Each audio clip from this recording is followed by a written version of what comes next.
Oh dear, just water me throat.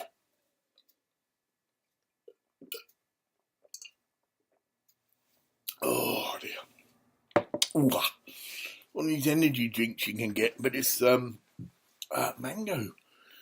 That's nice. Well, I'm still not having any positive confirmation regarding getting this passport. And yet I've channeled at least 3 countries are supposedly interested or it's happening. America, Bhutan and Thailand. Out of the 3, Thailand seems to be the most obscure because I haven't made any formal request. I'm aware that my views on the legalisation of marijuana seem to conflict the King of Thailand's views. By that I mean I don't know actually. There you go. In my experience at Thailand, I sense many people were smoking, but and I didn't see any clap down on people smoking because I think they did it in quiet. You don't see many people smoking even tobacco in Thailand. So maybe there is quite a scene. I mean, I did click into the Rastafarians in Phuket. In fact, I can say that. Go and watch me. Yeah, I'm meant to be trying to be a diplomat. I'm having a discussion. Yet, in the I openly admit that I passed on some herbal material. Well, I'm not. Yeah. Well, I'll just go with it. Yes, I passed on a jar of what was called Blue Unicorn, which was a shamanic mix which I had made. And part of that mix contained a small percentage of marijuana. It was mainly a herb that is still not, it's not even known what the psychoactive part of this herb is. It's got a couple of nicknames, Divinus herb, whatever, and to look at it, it looks like dock leaves. So nothing like cannabis, you know. Yes, some cactus powder was added in this mix. I think there was something else, but it wasn't. So we've got cactus powder, a wee bit of marijuana, mainly salvia divorum. Now, there's the technical name for that. And it was all mixed in a big bowl. The whole thing was mixed as one entity. And when it felt right, I was just chanting and rubbing the stuff in my hands. It's also important, I was told, that the marijuana was grown right next to me, you know, right in contact with my aura in the bedroom. So it's like I nursed it through, and it was white rhino strain, supposed to be a high THC quality strain, and doesn't grow very big, hence it was in the grow box. And anyway, this all went to court. I digress, but there was a fire in my home. Oh, I can do it right. There's a fire in my home. I just nipped out. I turned my upper room into a shrine, and it had a statue of Buddha up there and various other entities or deities, whatever. And I was using a charcoal burner.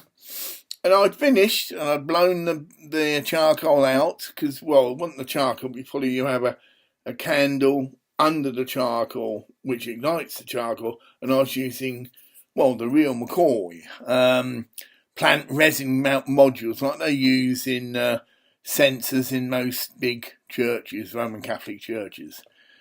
Anyway, I pop out to get some breakfast at a local Tesco. Must have been about 8:30. I'd been up for about 3 hours. And I come home to find that all the road, 6 St Andrews Road, was sealed off. Fire engines were in the tents, and you could see black smoke. It was the incense, basically. And no one was allowed near. The neighbours had been evacuated. into the street. Apparently someone had rumoured that there was possibly Kayla gas bottles in there. Luckily the door wasn't bashed in, which is something I shall bring up later. But entrance was gained and the door wasn't smashed, so whatever. I believe a key obviously was used, and the key belonged to initially a member of Murray Mental Health, and then a certain neighbour cajoled it. I say cajoled it because I wasn't asked whether I minded my key being given to this person. So I do think that this person took advantage of this other person with the logic that, well, I live right next door. If there's any further occurrences, well, let's get real. You know, the chance of fire happening in the same house again are a bit weak. But I jumped for some property has gone missing. Not much, but some CDs which I greatly treasured. And I had a set. And they'd gone missing. I happened to know, I never had anything to do with this woman, but I did happen to go into her kitchen once, just once, and I noticed this same CD there, and it triggered my mind. Right, well that's circumstantial, but this isn't. Prior to this fire, I supposedly had a leak in my waterworks. Where I hadn't turned off my stopcock, which you meant to do if you go away. So I come home. This is another trip to Thailand, and the kitchen's in uproar. All the skirting board had been ripped out. The gist of the story was the plumber was called in. Of course, he didn't know where and whatever. My point at this interjecture was that the original owner of the home just lives across the road. And I'd have thought it had been, seeing as everyone had to be, unless they happened to be in a way. Oh no, hold on, we're double tracking here. Yeah, this leak was not the same time as the fire. Right. But I would put that in now. How come no one bothered to go and visit this previous owner, and they'd have found the information regarding where to stop cop, no trouble. So I come home, the kitchen's in array, and two neighbours approached me. Oh, very sorry, Graham, we've had a flood and all this, and we got the key off your friend. How they knew that, but they did. Well, they probably saw her. I got a friend to come and visit the house and just check the mail, basically, and just keep an eye on it. But she did that, but she was a bit weak-minded, and she shouldn't really have given my key to someone else, because she's not knowing so much. Well, I was a recluse, so I didn't have nothing to do with anyone, but I got very funny vibes off these people. Wasn't really interested in making any connection. I'm a very sensitive chappie like that. Right. And, right. So, there is this flood. I'm told that the plumber might be billing me. Never did. Right, so I think he felt a bit guilty. Basically, he was asked to come into someone else's home, which he could suss, because they didn't have a clue where the stopcock was, and they also had to say, well, actually, we don't live here. And he obviously felt it was a bit irregular. And obviously himself, he probably said, well, isn't there anyone you can ask, you know? Whatever. That'll come out with a wash, you know, if the plumber is investigated, because both instances link, I think. But the flood wasn't much damage. I had to get a plumber in, and he had to disconnect the tap, though, where there was a leak. It's only a little kitchen faucet, shower faucet, hand basin where you wash your hands. But then something struck me. They claimed they could hear the water from outside, and that's why they were drawn to come in. Well, when I saw the slight split in the pipe, because the plumber had saved the pipe and, you know, it was a souvenir or whatever, it was only a split. B, it's a new extension to the bedroom. And C, it's got double glazed windows. So you couldn't hear double shit, I would have thought. Because the amount of water was less. That's right. As well, later, after the fire, well, I'm double trapped, I forget that. But I checked over and the floorboards are safe. The carpet was okay. I just put some dry central heating on for a couple of days. It didn't stink, and it dried the whole place up. I thought, well, this doesn't sound like the report I got, you know, that the place was flooded out, soaked out, and that I'd lost a lot of clothes. So I smelt something a bit funny there. Oh yeah, I mean, I can say I thought these are nosy fucks who, because I was reclusive, it put their nose out of joint and they wanted to have a good nose around. So, whatever. But the plot thickens because later I do have this fire. And being quite honest with you, I can't see how, you know, it must have been a real freak accident that a charcoal coal that the candle had been blown out on, suddenly decides to spit. Which is the only explanation of how this fire could have possibly started. Unless it is knocked over. And the people panicked and got out because, you know, what the hell are they doing in there? Yeah. Anyway, so I come home to this fire. All the neighbours have been put out on the street. This is now we get to the meat. Then the fireman, the only words I use, illegally searched my property.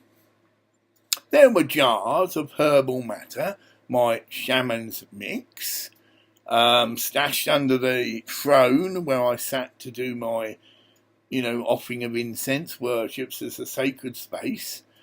And someone, obviously out of being nosy again, opened the jar, and it did smell very pungent because this is fresh, blessed herbs, all blessed by hand and sealed in airtight containers to keep the utmost potency or freshness, I would say, in.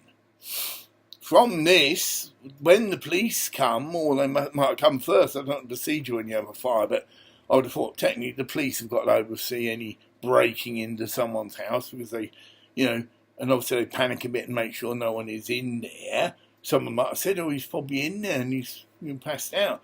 But I wasn't. But anyway, so there were quite a few police called as well. It wasn't just the local police, whatever. And this made the papers as well. This has become the gist of it. I'm not sure if it's 2 or 3 years ago, but whatever. But the gist is, from this event, and even the police, I got them jumping the gun again, I come back to this fire. And I'm just, you know, they're not letting anybody in, right? So I'm just standing there in the crowd. And I happen to joke and say, well, there's nothing much to worry about. Looks at me, that's just incense. I said, probably do the whole neighbour a lot of good. Because it's purifying the whole area, right? And it was in front of a Buddha, so it would have been, it would have been very cleansing. Whoever this neighbour was did put a nose out of joint. And next thing you know, a policeman's coming up to me. Hello, are you the owner here? I said, oh, yes, actually I am. You know, it's nearly out as well. The fire was out. You know, you could just see smoke smouldering. I said, well, I'd like to enter my home if that's all right, you know. As soon as the fire brigade claimed that it's not a risk to home and that there's no structural damage. Oh, yeah, I knew what to say. Or, well, I channeled it, basically. I didn't get a positive response. Could you just come this way, Mr. Clark? They wanted to converse with me, and obviously later I found arrest me, but didn't want to attract the general public's eyes. Because they probably witnessed a few irregularities as well. You know, firemen coming out, it's fucking full of drugs in there! Right? Which is not really too on, because obviously nosy people being what they are. And then the police sort of come clean. Well, we haven't got a search warrant. I said, all right, but we can't let you back in. I said, oh, why is that? I'm concerned. I said, I want to get... Well, if you give us permission to search your home, we'll let you in. I thought about this double thing. I sort of agreed, but here's the catch. When I didn't find anything. Well, I didn't know they took loads of stuff away, you see. Tons of stuff was taken away. And I couldn't go back in. I didn't get wrong and was let in, but just for a few minutes, and then I was actually arrested and taken away to a police cell and did have to spend the night in the cell and all the rest of it. I kept calm because I knew I hadn't done anything wrong. To me, marijuana's a sacrament. This might be me being pushed by the powers that be to speak out. Because I wasn't a drug dealer. I kept myself to myself, and my marijuana was incorporated into a shamanistic mix, so I could easily claim, and it would be authenticated, that I'm a practicing shaman, mate, and this is my religion. Fuck off! And words to that effect, Your Honour. Right, so I spent a night in a cell, thing, very inconvenienced and am let in, and then I'm charged with supply. So I've done that wrong. Possession with intent to supply. I insist that there's a videoed interview. Rare. Because I knew, I've been guided, that I was channeling whatever intelligences came through, wiped the floor with these policemen, made them look idiots, because I knew I was channeling police procedure, if you follow me. Politely but firmly. Excuse me, but I wasn't aware that firemen had the right to search someone's home. I thought their job would be to just put the fire out.